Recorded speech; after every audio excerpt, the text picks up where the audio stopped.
พี่เนาะมีแต่สีทิมปูนลงไว้นี้สิปูนลงไว้นี่ก่อนเด้ออ๊บโอ้โถเรือนหลังนี่กะว่าจันก็นักอยู่ได้พี่น้องนักเติบอยู่เนาะอุ๊บด้วยควันปูนนี่เลย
นี่สมอยสมีเนาะประตูประต่างกายังจางปางคือเก่าพี่น้องเลยทางทีมงานสร้างก็คือสิไปเกี่ยวข้าวเกี่ยวน้ำเบิดแล้วอันนี้เนาะยามข้าวยามน้ำแล้วพี่น้องเลยสิบ่แล้วข้าวแล้วน้ำพุ่นบ่สร้างสิมาเฮ็ดนี่เนาะพี่น้องเนาะ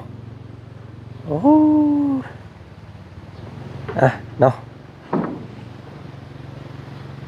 กะโดดนานพี่น้องเลยอุปกรณ์ก็คือสีพงพอสมบูรณ์เรียบร้อยบาทนี่ล่าสุดนี้กะทางบาจันพี่น้องเลยได้แก่ว่าสิซื้อดินบล็อกมาน้ำมือนี่แต่ว่าห้านขายดินบล็อกเพิ่นซีเมนต์ยุดวันอาทิตย์พี่น้องเลยเนาะบ่มีผู้ขายก็เลยโจะอีกก่อนประมาณ30ก้อนมือหนาสิแกมาใหม่เนาะนี่แหละพี่น้องเอาตัวนี้มาวะถิ่มไว้ให้สร้างเพิ่นอีกก่อนเนาะดินทรายดินแห่แล้วก็ปูน3กระสอบพี่น้องอาจจะเพียงพอต่อการเฮ็ดบันไดเนาะฐานบันไดนี่แหละก็บ่ได้สูงพี่น้องเอ้ยก็สิให้สร้างเพิ่นเฮ็ดประมาณ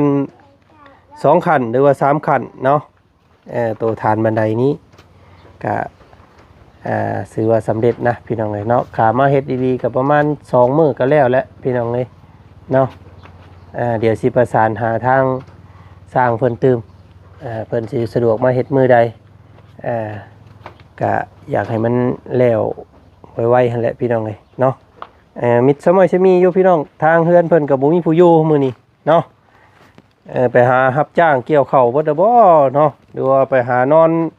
อยู่ห่มไม้ทางไหนเด้พี่น้องเอ้ยมีน้องน้ำหวานเนาะเอาลงได้บ่บัดนี้เฮ็ดจังได๋บาดนี่เนาะตอนขึ้นยังว่าลุงจอยเนาะให้ประจันคนเดียวมาไม่ได้จับกล้องมาซะพี่น้องเอ้ยเนาะนี่แหละทางเฮือนชานของเพิ่นก็ยังอยู่น้อยนึงทางนี้ก็ได้พอดีแล้ว15 แผ่นนะพี่น้องเอ้ยว่าจันซื้อมาเรียบร้อยแล้วเนาะนี่แต่มาติดตั้งใส่แล้วก็ใส่ใบประตูนี่ก็ถือว่าสมบูรณ์แล้วเรียบร้อยพี่น้องเลยต้อนรับลมหนาวนะพอดีแล้วยามหนาวออกใหม่นี่ขึ้นเฮือนเลยพี่น้องเลยเนาะขานี่ก็จะขาดเนาะแมนมันโดดนานเด้กั้งตอนยูทูบเรื่องไรปล่อยเลยไปพี่น้องเลยเนาะมาเพื่อเป็นการเสียเวลาทางวาจันกับพี่น้องเลยเนาะก่อนอื่นเด้อพี่น้องเด้อเนาะกับทักทายสบายดีพ่อแม่พี่น้อง หมู่เพื่อนนะสู่ผู้สู่คนเนาะเจอกันกับบ่าวจันอีกคือเก่ามื้อนี้พี่น้องเอ้ยก่อนอื่นเลยทางบ่าวจันก็อยากขอมกขอบใจทางแม่สามท่านมื้อนี้พี่น้องเอ้ยแม่จันทะหอมพี่น้องเอ้ยเนาะ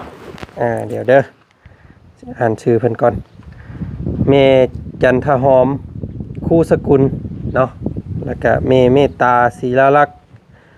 แล้วก็แม่แก้วมณีวันศรีวิไลพี่น้องเอ้ยเนาะเพิ่นอยู่ทางฝั่งต่างประเทศมอบหมายทางบ่าวจันมาเป็นสะพานบุญให้ในครั้งนี้พี่น้องเอ้ยก็ขอขอบใจ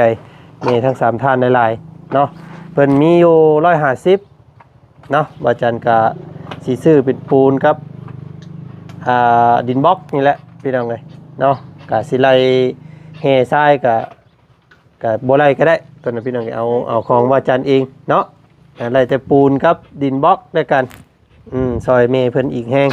แล้วก็เงินส่วนที่เหลือก็สิซื้อเป็นพุ่นแหละมือขึ้นเฮือนเนาะเป็นน้ำดื่มเครื่องกินและพี่น้องไอ้น้องหมูมาเป็ดไก่หรือว่าข้าวน้ำเนาะเอาขึ้นเฮือนเราก็สิจัดงานพิธีน้อยๆแหละพี่น้องเอ้ยเนาะพอได้เป็นพิธีการขึ้นเฮือนบ่ต้องอีหยังมากมายมีแต่ข้าวน้ำแล้วก็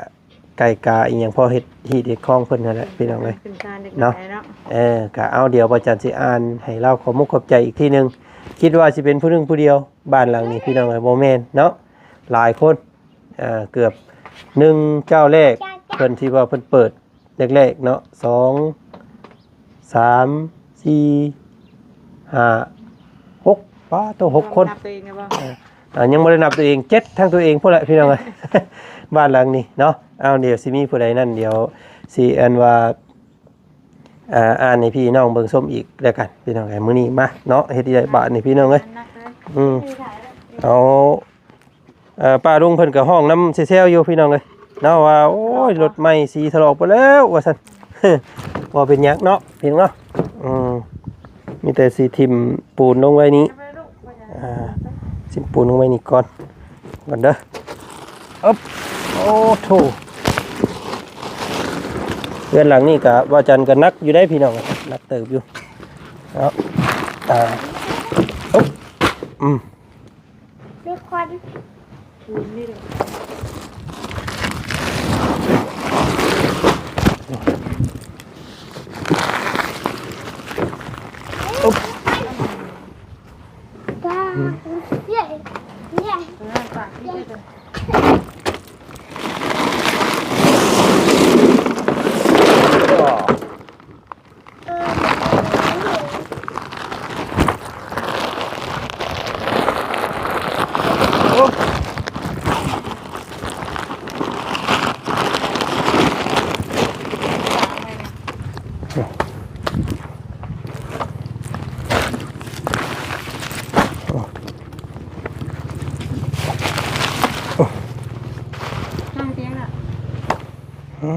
อ๊บใช่แบบนี้เนาะอ๊บว่าได้แล้วนี่นางบึกดูอยู่แบบเนาะ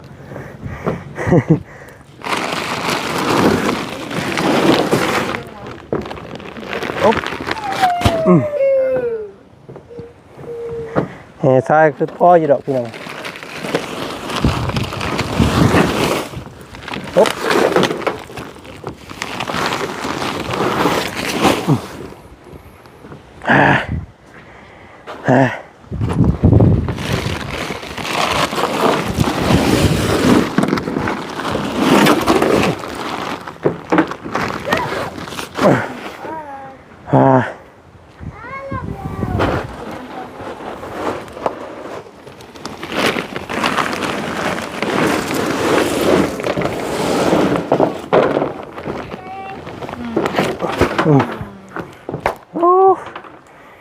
นี่แหละบาทนี่ปุ๊บพอแล้วพอบ้านได้ไหม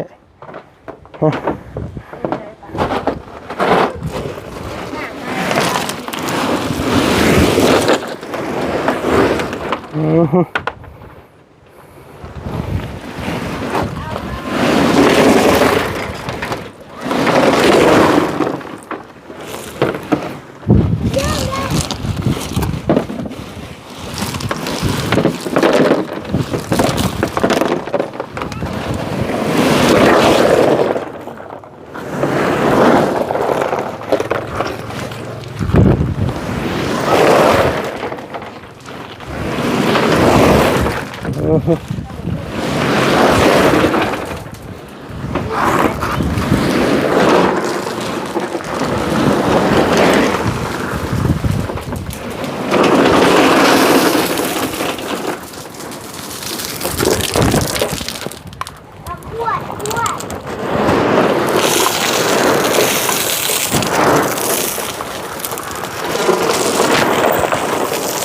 อุ๊บ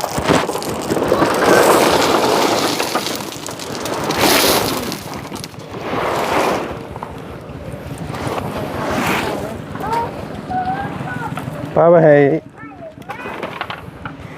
น้องมาก่อน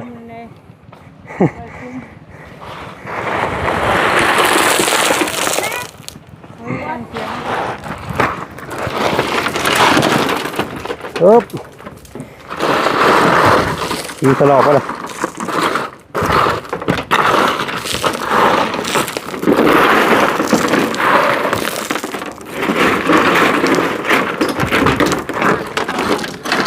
ล่างแล้วมันเป็นรถว่าอาจารย์นั้นก็บ่ค่อยล่างไปได้สิทางเนาะว่าขั้นใดยันเพิ่นน้อยใจอยู่บางเทื่อ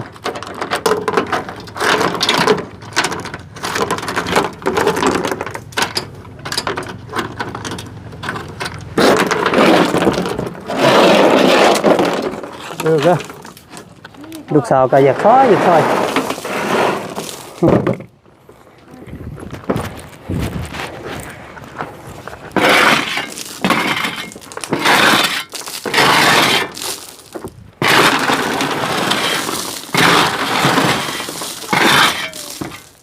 แห่นี่เดืออยู่แห่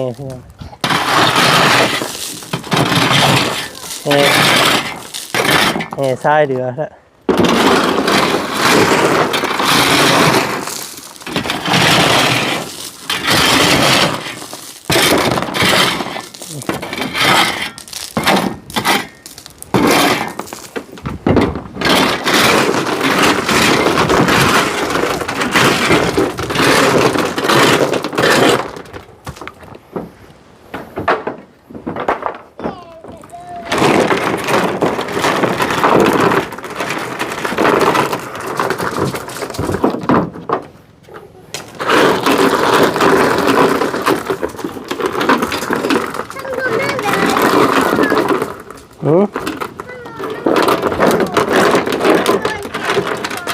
ได้ไปดึงเอา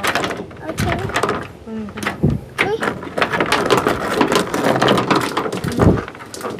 อย่าระเบียบมันอย่างนั้นเลย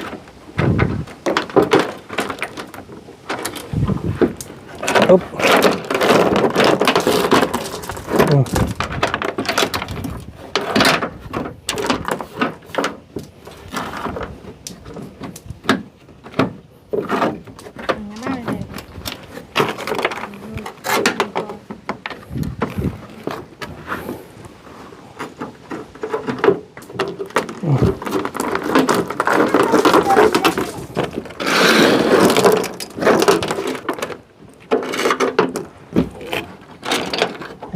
เขานี่เบิดเลย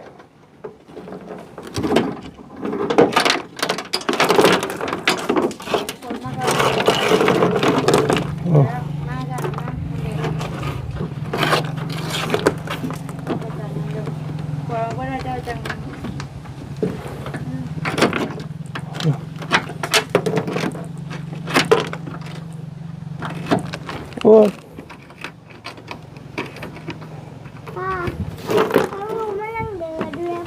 เดืออยู่บ่ลูก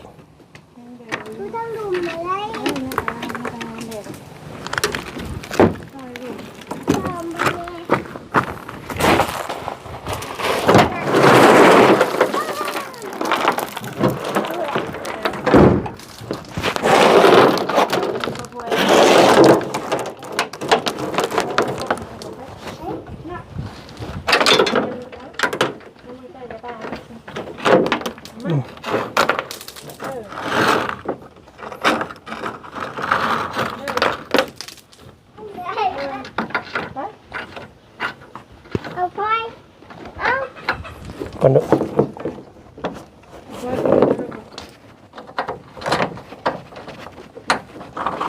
อ๊บ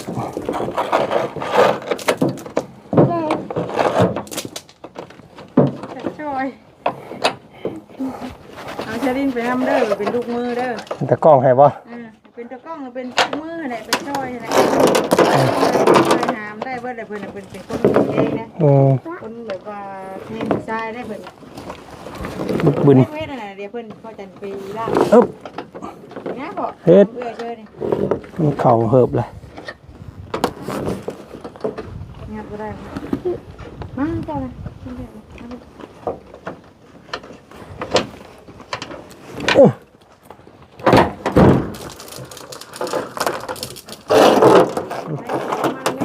เนี่ยให้เพิ่น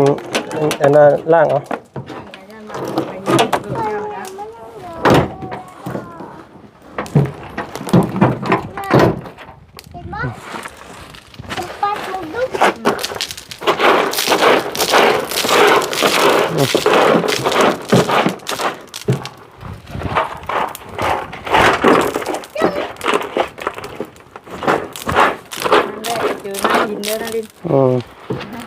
เอาเรียบร้อยไป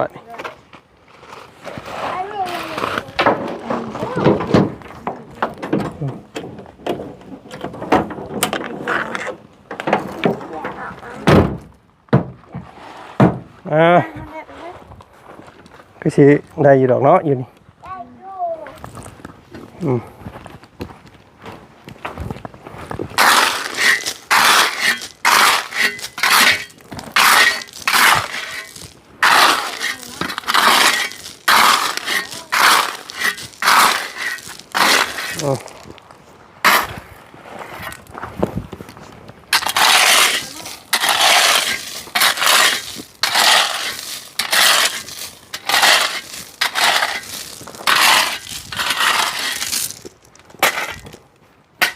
เอา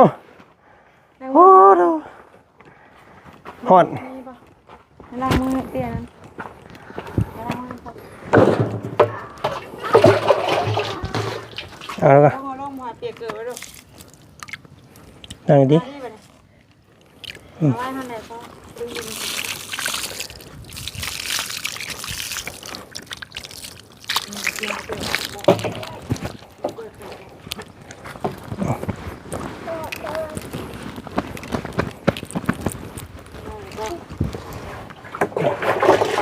มือหนึ่งตีก่อน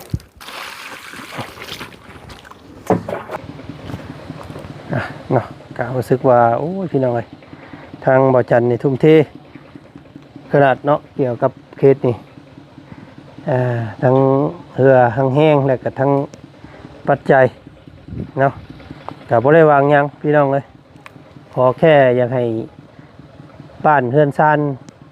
งานรับผิดชอบของเฮาเนาะสำเร็จสันซาแล้วก็สมบูรณ์แบบกับ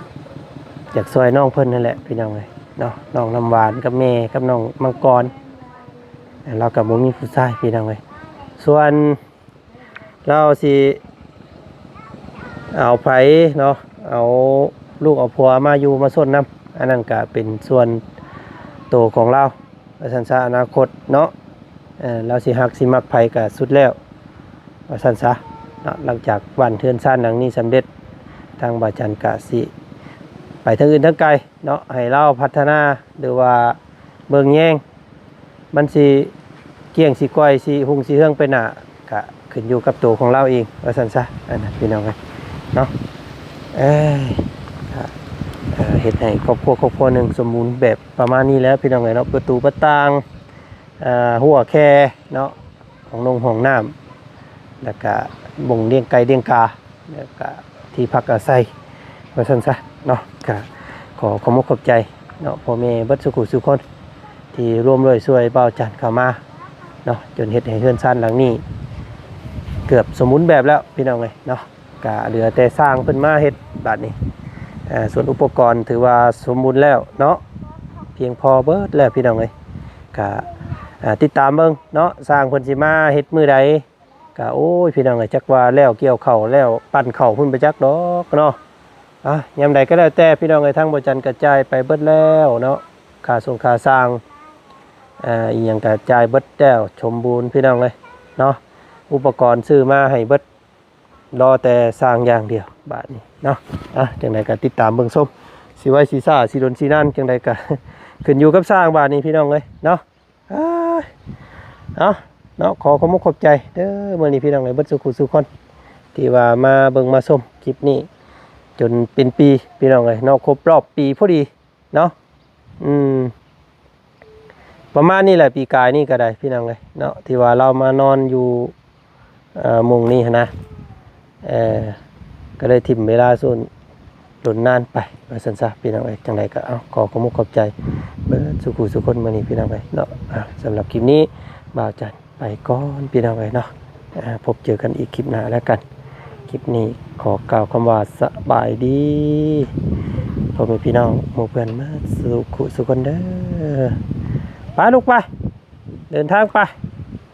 ทางอื่นต่อก่อน